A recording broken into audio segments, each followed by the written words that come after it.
भाभी, भाभी आप बाहर आइए अभी। क्या हो गया? आते ही चिल्लाना स्टार्ट कर दिया तुमने। क्यों चिल्ला रही हो? क्यों चिल्ला रही हूँ? आपकी हिम्मत कैसे हुई अपने ससुर से और मेरे पापा से घर का काम करवाने की? अरे तो क्या हो गया? घर का ही तो काम कर रहे हैं। यहाँ पर बैठ के मुफ्त की रोटियां ही तो तोड़ते हैं। अगर घर का काम कर लेंगे तो इतनी क्या आफत आ गई है? इसमें चिल्लाने वाली क्या बात है? भाभी आप जानती भी हैं कि आप क्या कह रही हैं और किसके बारे में कह रही हैं।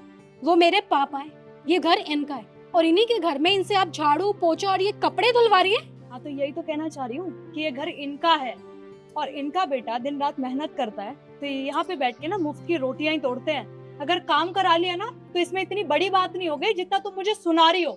और एक बात बताओ, तुम्हारे घर में कोई फैसिलिटी नाम की चीज है? अगर मैं इस घर में पूरा काम करने पे आई ना, मैं तो इस घर की नौकरानी बन जाऊंगी।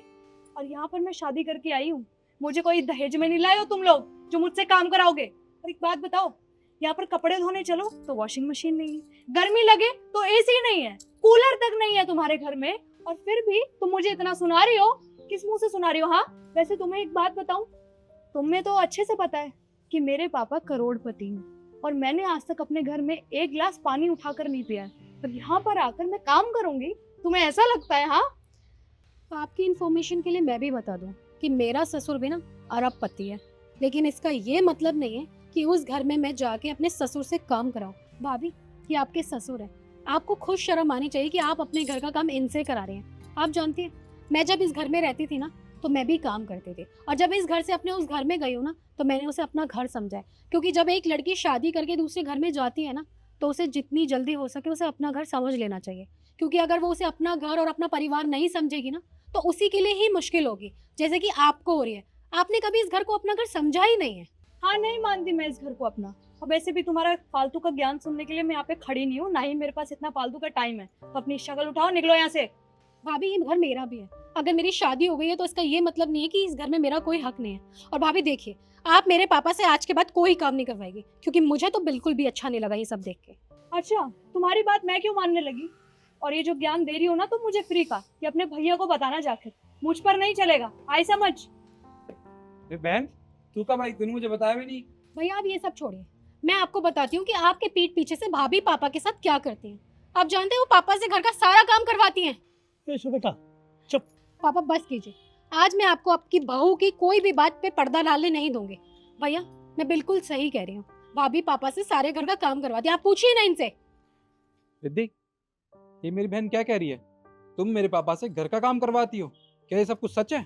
हाँ, तो क्या हो गया निखिल, झाड़ू पोछा ही तो करवाती हूँ, इसमें कौन सा बड़ी बात है?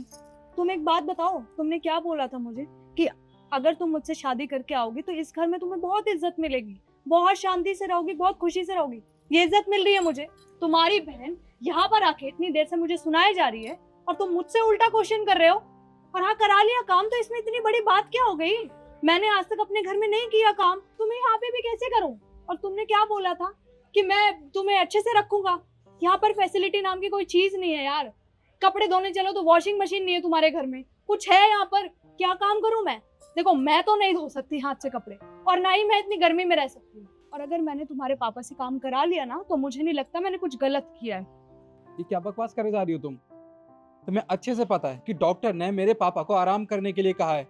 अरे अगर ये ज्यादा काम करेंगे ना तो उनकी तबीयत और ज्यादा खराब हो सकती है। अगर कल को इनको कुछ हो गया तो इसका जिम्मेदार कौन होगा? और हमारी शादी की बात रही तो तुम्हें शादी से पहले पता था, और तुमने शादी से पहले क्या कहा था मुझसे कि मुझे कुछ नहीं चाहिए, ना जमीन ना जायदाद गाड़ी, कुछ भी नहीं चाहिए, मुझे सिर्फ तुम चाहिए।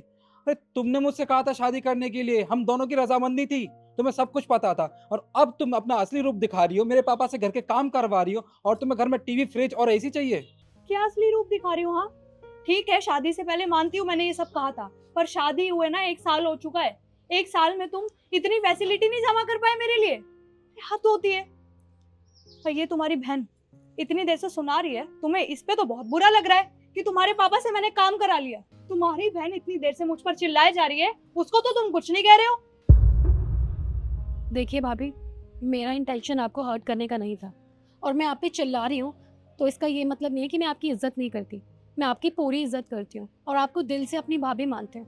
आप मुझे एक बात बताइए, अगर आपकी भाभी होती और आपके पापा से ऐसा काम करवाती और आप देखती तो आपको कितना बुरा लगता, इतना ही जितना मुझे बुरा लग रहा है। तो भाभी जब मैंने पापा को देखा काम करते हुए तो मुझे भी बुरा लगा। भाभी जब आप इस घर में आई थी तो उससे पहले आपको सब कुछ पता था, क्योंकि आप दोनों की तो लव मैरिज थी ना, एक दूसरे से प्यार करते थे। भैया ने आज तक आपसे कुछ नहीं छुपाया, आपको सब कुछ बताया था कि उनकी सिचुएशन कैसी है, उनके कैसे हालात हैं, उनके पास क्या है और क्या नहीं है। और जब आप शादी करके इस घर में आ गए हैं तो इस घर को अपना घर समझिए ना। क्यों हर छोटी छोटी चीज पे शिकायतें करती हैं? तुम इस कबूतर खाने से जा चुकी हो ना, तो इतना ज्ञान देने की क्या जरूरत है तुम्हें।